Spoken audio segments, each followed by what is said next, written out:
Les amis, écoutez cet homme. Écoutez-les attentivement. Il est clair maintenant que les Européens sont dans une position difficile. Ils ont été comme la petite poche intérieure de l'oncle Sam pendant tout ce temps. Mais maintenant, il y a un autre shérif en ville. Et le nouveau shérif dit, les gars, je ferai tout, mais vous paierez pour ça.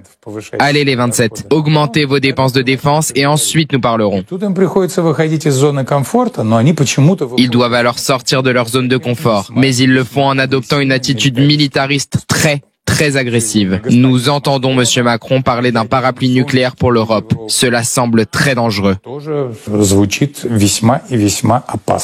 Son nom, c'est Dmitri Peskov. C'est le porte-parole du Kremlin, c'est-à-dire le porte-parole de Vladimir Poutine. En prenant seulement 30 secondes à écouter cet homme, vous allez comprendre comment les Russes, ils voient les Américains, comment ils voient les Européens et plus précisément la France dans cette guerre. Et vous allez évidemment comprendre pourquoi ni les Russes, ni les Américains, ils ne veulent pas intégrer les Européens dans la négociation qu'il y a aujourd'hui entre l'Ukraine et la Russie. Selon Dmitri Peskov, les Européens ont été la petite poche intérieure de l'oncle Sam. Ce qui revient à dire, depuis la Deuxième Guerre mondiale, et surtout depuis après la chute de l'Union soviétique, les Européens, ils se sont misés sur la protection de l'oncle Sam. C'est la raison pour laquelle, il y a beaucoup de résistance. Ils ne veulent pas consacrer 2% de leur PIB à leur défense. Pendant que les Américains, chaque année, ils ont augmenté les budgets de la défense. Selon Dmitri Peskov, il y a un autre shérif en ville. Donc évidemment, il fait référence avec l'administration Biden et l'administration Trump. Dans l'administration Biden, les Européens c'étaient des alliés des États-Unis d'Amérique. Donc Biden voyait les Européens comme des alliés qu'il faut protéger et qu'il faut garder les mêmes discussions, les mêmes paroles. Il faut que l'un respecte la parole de l'autre. Mais pour Donald Trump, la politique est tout à fait différente. Pour Donald Trump, les Européens, ce sont des clients. Des clients que les États-Unis d'Amérique est le responsable de leur sécurité et qui doivent payer pour ça. Donc écoutez attentivement, lorsque vous écoutez la déclaration de Dmitri Peskov, vous allez comprendre évidemment pourquoi ni les Russes, ni les Américains, ils ne veulent pas introduire les Européens dans la discussion qu'il y a aujourd'hui pour la paix entre l'Ukraine et la Russie. Écoutons ensemble les réactions des journalistes français. Chaque mot pèse dans cette déclaration, et ça vaut la peine même de bien comprendre le verbatim. Les Européens ont été dans la petite poche intérieure de l'oncle Sam. Maintenant, il y a un autre shérif en ville. Les gars, je ferai tout, mais vous paierez pour ça. Allez les 27, augmentez vos dépenses de défense et ensuite nous parlerons. Et ensuite, cette attaque contre l'Europe, attitude militariste très agressive et attaque spécialement contre la France. Nous entendons M. Macron parler d'un parapluie nucléaire pour l'Europe, cela semble très dangereux. Il y a là vraiment au couteau une sorte d'attaque très frontale. Oui, c'est très intéressant parce qu'il y a deux étapes dans le raisonnement de Peskov. D'abord un constat. Effectivement, comme dit le vrai mage du Kremlin, Surkov dans son interview à l'Express, avant les Européens avaient un protecteur et pas d'ennemis, et ils se réveillent un beau matin, ils ont un ennemi et pas de protecteur. Selon le journaliste, Emmanuel Macron a parlé d'une sorte de parapluie nucléaire pour l'Union européenne. De quoi il s'agit?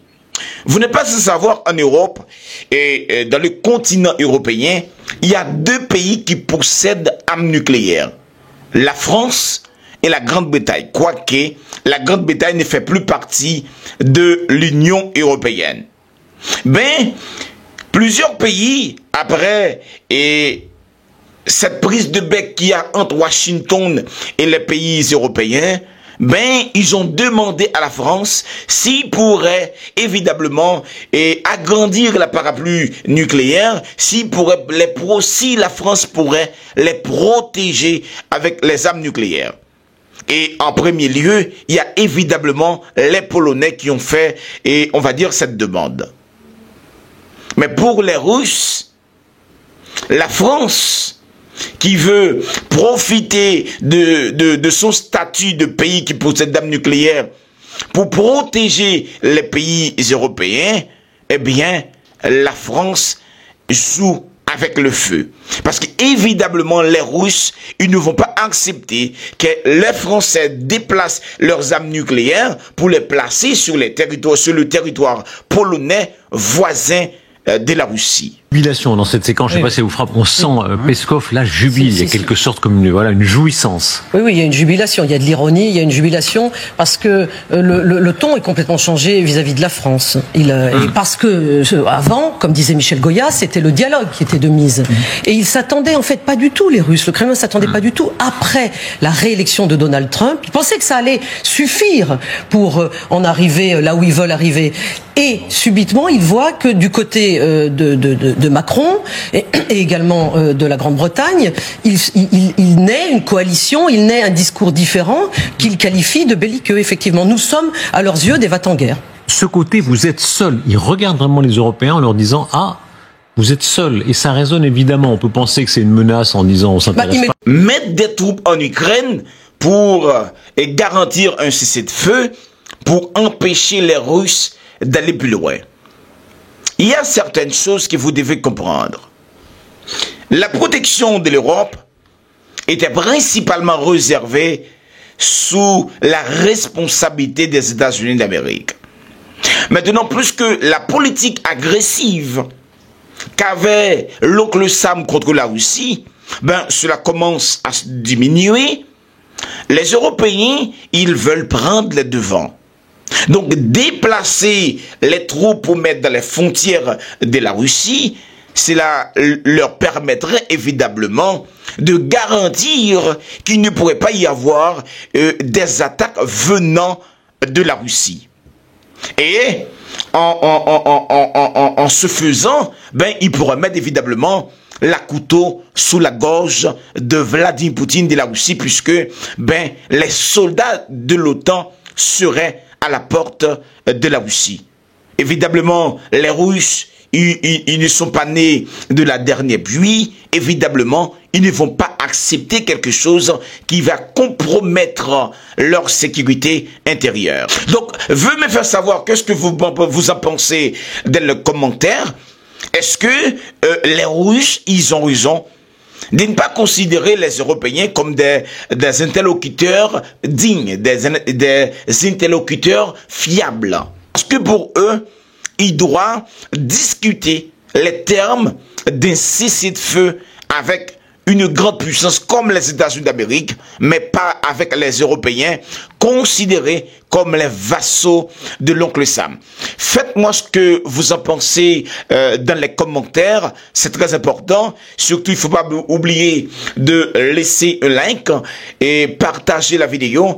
Et il ne faut pas oublier également de m'informer où vous êtes en train d'assister la vidéo.